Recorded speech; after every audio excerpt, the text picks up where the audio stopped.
सुनीता की नई बहू ने आज ही घर में प्रवेश किया था। घर में नई बहू के आने से सब बहुत खुश थे। घर में बधाई देने वालों का और नई बहू की मुंह दिखाई करने वालों का तांता लगा था। इसी बीच सुनीता किसी काम से अपने कमरे में गई। तभी उसकी नज़र अपने पति सोहन की फोटो की ओर गई, जिनकी अभी 2 साल पहले ही मृत्यु हुई थी। सुनीता जिस काम से आई थी उसे भूलकर अपने पति की फोटो के सामने खड़ी होकर एकटक उन्हें देख रही थी। उनकी आंखों से आंसू गिरने लगे। तभी उनका बेटा सोनू आ गया। सोनू, माँ, क्या बात है? आप क्यों रो रही हो? सब ठीक तो है ना? सुनीता, नहीं बेटा, कोई बात नहीं, बस तेरे पापा की याद आ गई। वे आज होते तो बात ही कुछ और होती। सोनू, हाँ माँ, ये बात तो है, पर आप दुखी मत हो, यह सब भगवान के हाथ में है। चलो बाहर, सब आपका इंतजार कर रहे हैं। सुनीता आंसू पोंछकर बाहर आकर मेहमानों की खातिरदारी में लग जाती है। शादी से भरे घर में सभी नई बहू को घेरे बैठे थे।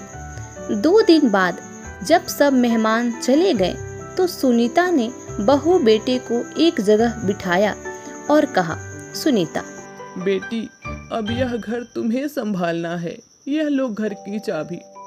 मीरा, माँ जी, ये चाबी आप मुझे क्यों दे रही है? यह आपका घर है, आप संभालिए।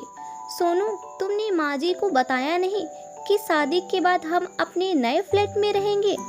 सुनीता, सोनू, बहू यह क्या कह रही है? मैंने इतने अरमानों से तुम्हारी शादी की थी और तुम दोनों पहले ही मुझे छोड़कर जाने का प्लान बनाकर बैठे हो। यह कहकर सुनीता रोने लगी। सोनू, माँ, ऐसी कोई बात नहीं है। तुम तो जानती हो मीरा नए ख्यालों की लड़की है, इसीलिए हम अलग रहना चाहते हैं। यहाँ यह एडजस्ट नहीं हो पाएगी। हम आपसे कभी कभी मिलने आया करेंगे और आप चाहो तो कुछ दिन के लिए हमारे साथ रहने आ सकती हो। यह सुनकर सुनीता को बहुत झटका लगा। उसके पति का स्वर्गवास हो चुका था। इकलौता बेटा सोनू भी उन्हें छोड़कर जा रहा था। अब वे अकेले किसके सहारे रहेगी? यह सोचकर वे रोते हुए अपने कमरे में चली गई। 2 दिन बाद सोनू और मीरा अपने नए घर में चले गए। जाते समय सोनू ने माँ से कहा, सोनू, माँ, मैं आपसे मिलने आता रहूँगा और पैसे भी भिजवाता रहूँगा। आप चिंता मत करो। सुनीता, उसकी तुम चिंता मत करो। तेरे पापा इतना कुछ छोड़ कर गए हैं कि मैं जीवन भर सुख से रह सकती हूँ। तू जाकर अपनी गृहस्थी जमा, मेरी चिंता छोड़ दे। सोनू और मीरा दोनों चले गए। उनके जाने के बाद सुनीता फुट फुट कर रोई, लेकिन अब कौन था जो उनको चुप कराता? इसीलिए वो रोते रोते सो गई।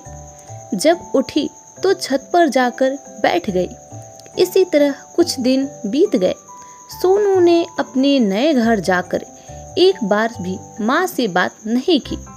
सोनू के इस व्यवहार से सुनीता टूट सी गई थी। एक दिन सुनीता की बचपन की सहेली उनसे मिलने आई। रानी, सुनीता की सहेली। अरे सुनीता, कैसी हो? सोनू की शादी पर तो मैं नहीं आ सकी। सोचा आज जाकर बहू की मुंह दिखाई कर आती हूँ। बहू कहाँ है? सुनीता, रानी, वे दोनों ये घर छोड़कर चले गए। बहू मेरे साथ नहीं रहना चाहती है। यह सुनकर रानी को बहुत गुस्सा आया। उसने कहा, रानी, तू चिंता मत कर, मैं हूं ना तेरे साथ। सुन, इस घर को पेइंग गेस्ट बना देते हैं। पास ही कॉलेज है, उसके बच्चे यहाँ आकर रहेंगे। उससे तुझे इनकम भी हो जाएगी और तेरा मन भी लगा रहेगा। सुनीता, लेकिन यह सब कैसे होगा? मुझे तो कुछ नहीं आता। रानी, मैं काफी दिनों से यही काम कर रही हूँ। तू चिंता मत कर, मैं सब इंतजाम कर दूंगी।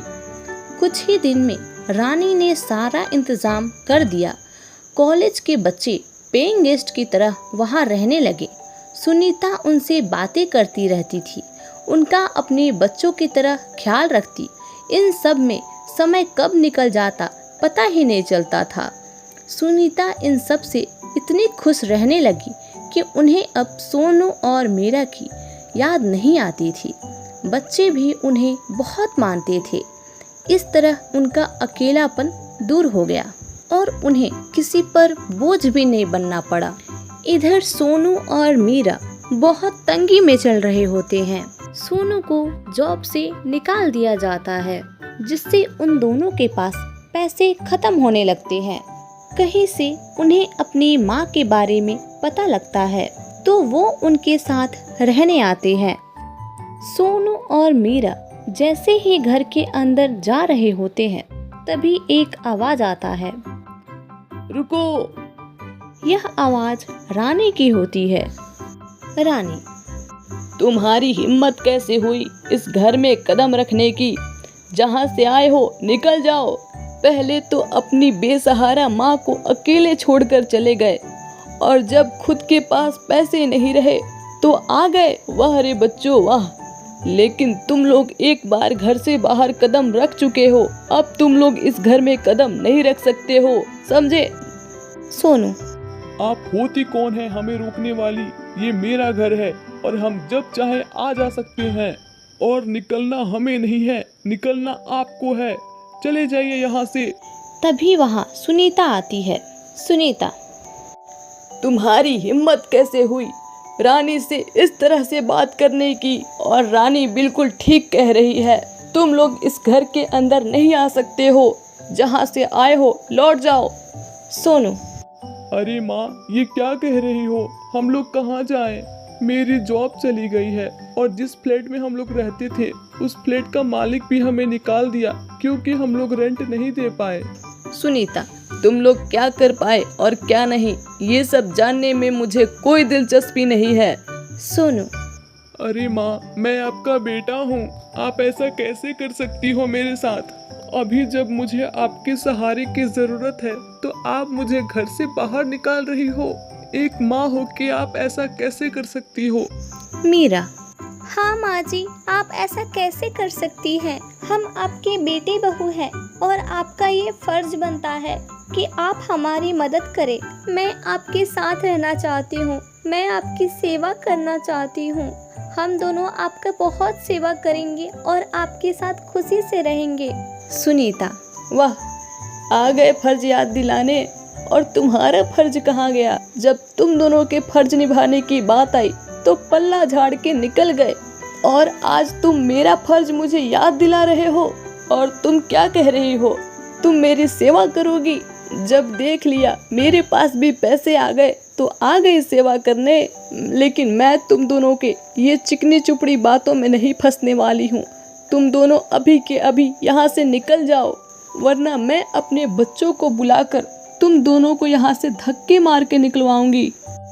वो दोनों बहुत गिड़गिड़ाते हैं, लेकिन सुनीता का दिल नहीं पसीजता है क्योंकि वो समझ चुकी होती है कि वो दोनों सिर्फ काम निकालने के लिए यहाँ आए हैं। फिर वो दरवाजा बंद करके रानी को लेकर अंदर चली जाती है। इधर सोनू और मीरा निराश मन से लौट जाते हैं।